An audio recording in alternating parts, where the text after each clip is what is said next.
Surendranagar SP કેમ્સુક ડેલુસ સાહેબ દ્વારા વ્યાજખોરોને ગણતરીની કલાકોમાં પકડી પાડ્યા. ધાંગધ્રા સિટી પોલીસ સ્ટેશન વિસ્તારના નાણાં ધીરાનું લાયસન્સ ન હોવા છતાં જાહેર જનતાને ઊંચા વ્યાજે નાણાં આપી વ્યાજના ચક્રમાં ફસાવી પઠ્ઠાણી ઉઘરાણી કરતા વ્યાજખોરો વિરુદ્ધ ગુનો દાખલ કરી પકડી પાડતી ધાંગધ્રા સિટી પોલીસ શ્રી નિલેશભાઈ સાહેબ, નાયબ પોલીસ મહાનિરીક્ષક રાજકોટ વિભાગ નાઓની સૂચના અને માર્ગદર્શન હેઠળ સુરેન્દ્રનગર જિલ્લા પોલીસ અધિક્ષક સાહેબ શ્રી કેમ્સુક ડેલુસ સાહેબ આઈપીએસ નાઓએ સુરેન્દ્રનગર જિલ્લા નાણાં ધીરાનું લાયસન્સ ન ધરાવતા હોવા છતાં ઊંચા વ્યાજે પૈસા આપી પઠ્ઠાણી ઉઘરાણી કરતા હોય જે ઇસમો વિરુદ્ધ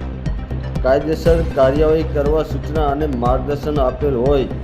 જે સૂચના અનુસંધાને નાયબ પોલીસ અધિક્ષક જેડી પુરોહિત સાહેબ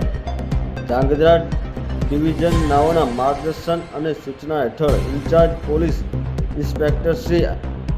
આઈએમ હુદડ સાહેબની સૂચનાથી police sub inspector A M Chudasama સાહેબ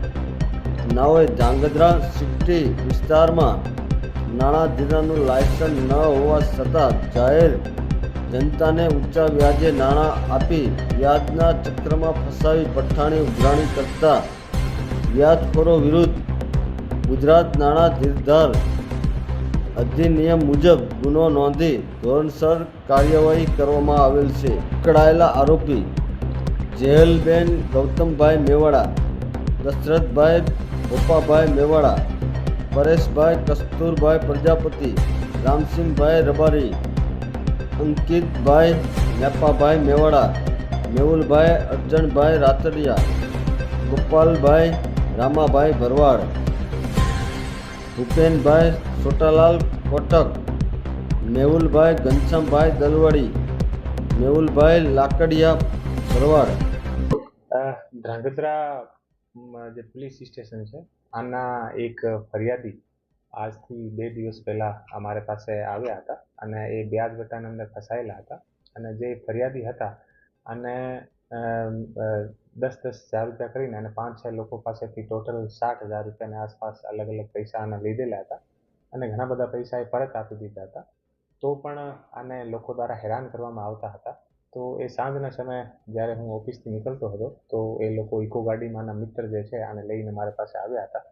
અમે મળીને અને અમને ખબર પડી કે એવી રીતે હેરાન છે અને